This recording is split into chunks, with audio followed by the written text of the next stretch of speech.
सोच्नुस् त, एउटा यस्तो सिद्धान्त जसले राज्यको अन्त्य हुनेछ भनेर बाचा गरेको थियो, तर त्यसैको नाममा इतिहासका केही सबैभन्दा शक्तिशाली र दमनकारी राज्यहरू जन्मिए।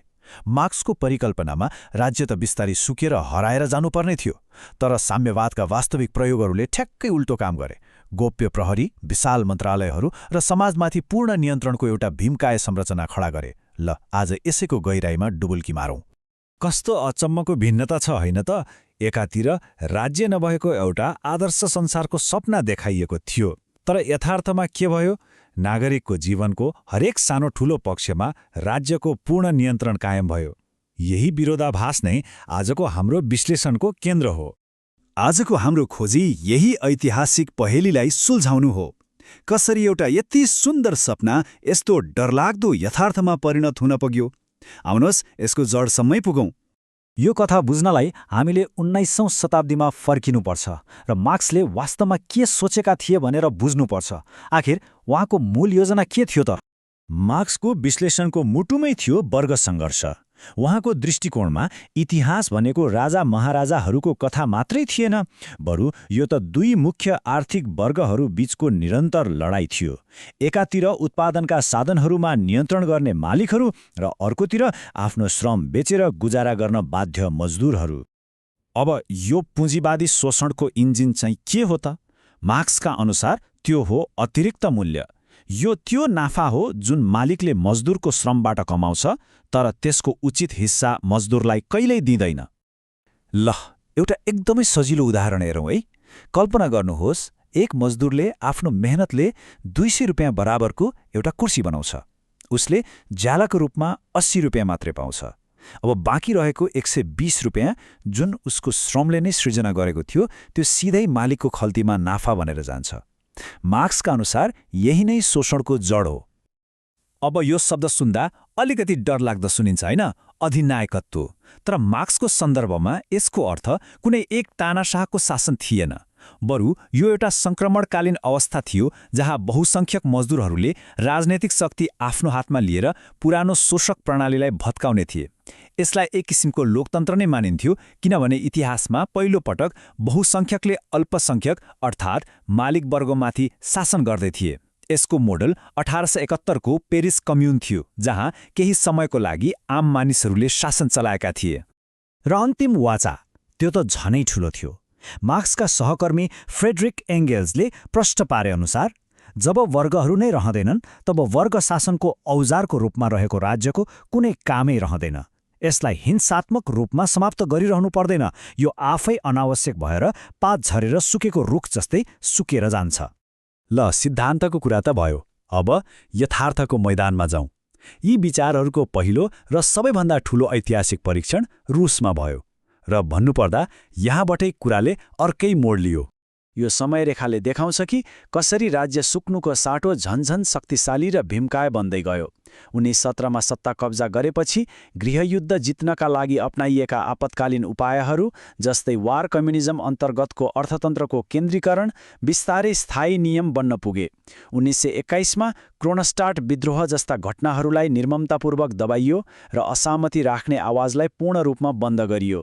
र 1928 मा स्टालिनको पञ्चवर्षीय योजना सुरु भएपछि त राज्यले अर्थतन्त्रको हरेक कुनामा पूर्ण नियन्त्रण कायम गर्यो।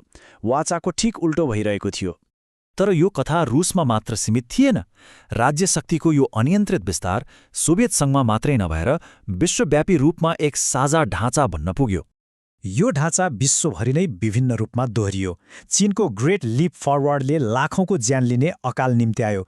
पूर्वी जर्मनीले आफ्नै नागरिकलाई स्वतन्त्रता खोज्नबाट रोक्न पर्खाल बनायो। कम्बोडियामा खमेर रुजले समाजलाई शून्यबाट सुरु गर्ने नाममा क्रूर शासन चलायो। र क्युबामा एक दलीय प्रणालीले अर्थतन्त्र र समाजमाथि पूर्ण नियन्त्रण कायम गर्यो। उद्देश्य जेसुकै होस्, परिणाम लगभग एउटै देखियो, राज्यको अभूतपूर्व विस्तार। त्यसो भए प्रश्न उठ्छ, किन? यो सुन्दर सपना किन यसरी चकनाचुर भयो त? अब हामी यो विश्लेषणको सबैभन्दा महत्त्वपूर्ण पाटोमा छौँ, जहाँ हामी यो असफलता पछाडिका मुख्य कारणहरूको खोजी गर्नेछौँ। असफलताका पछाडि मुख्यतया दुईवटा ठूला समस्याहरू थिए। पहिलो, ज्ञानको समस्या। एउटै केन्द्रीय योजनाकारलाई सम्पूर्ण अर्थतन्त्रको हरेक सानो ठूलो आवश्यकता, चाहना र क्षमता थाहा पाउन असम्भव हुन्छ, र दोस्रो, प्रोत्साहनको समस्या। यदि सबैले एउटै परिणाम पाउँछन् भने कोही किन बढी मेहनत गर्न वा नयाँ सोच्न चाहन्छ र? ज्ञानको समस्यालाई यसरी बुझाउन कल्पना गर्नुहोस् कि पूरै देशको अर्थतन्त्रलाई एउटै विशाल निरन्तर परिवर्तन भइरहने कम्प्युटरको स्प्रेडसिटबाट चलाउन खोजिँदैछ। हरेक बसको समय, हरेकलाई चाहिने जुत्ताको साइज, हरेक अस्पतालको बेडको हिसाब, यो सबै एउटै ठाउँमा राखेर सही निर्णय लिनु असम्भव प्राय हुन्छ। वास्तविक जीवन र समाज त्योभन्दा धेरै जटिल र अप्रत्याशित हुन्छ। अनि प्रोत्साहनको समस्या? त्यसलाई यो किला कारखानाको कथाले छर्लङ्गै पार्छ। जब लक्ष्य सङ्ख्यामा मात्र सीमित हुन्छ, गुणस्तरको कुनै अर्थ रहँदैन। मानौ योजनाकारले 10,000 किला बनाउने लक्ष्य दियो। कारखानाको व्यवस्थापकले लक्ष्य पूरा गर्न हजारौं सामा कामै नलाग्ने किलाहरू बनायो। नतिजा? कागजमा त कोटा पूरा भयो, तर देशको अर्थतन्त्रले एउटा पनि काम लाग्ने किला पाएन। ठिक छ, यो सब इतिहासको कुरा भयो। तर यसले आजको दिनमा के अर्थ राख्छ त? जब हामी जलवायु परिवर्तन वा सामाजिक न्याय जस्ता ठूला समस्याहरूको समाधानको लागि ठूला केन्द्रीय योजनाहरूको कुरा गर्छौं, यी पाठहरू अत्यन्तै महत्त्वपूर्ण हुन्छन्।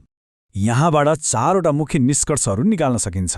पहिलो, शक्तिले खाली ठाउँ मन पराउँदैन। एउटा शक्ति हटाउँदा त्यो ठाउँ भर्न अर्को झन शक्तिशाली शक्ति आइपुग्छ। दोस्रो, उद्देश्य जतिसुकै राम्रो होस्, सही प्रोत्साहन बिना काम हुँदैन। तेस्रो, ज्ञान स्थानीय स्तरमा छरिएको हुन्छ, यसलाई केन्द्रबाट नियन्त्रण गर्न खोज्नु मूर्खता हो। र चौथो, मानवाधिकार कहिले पनि कुनै लक्ष्य प्राप्त गर्ने साधन बन्न सक्दैन, यो आफैमा साध्य हो। र अन्तमा एउटा गहिरो प्रश्नमा विचार गरौँ।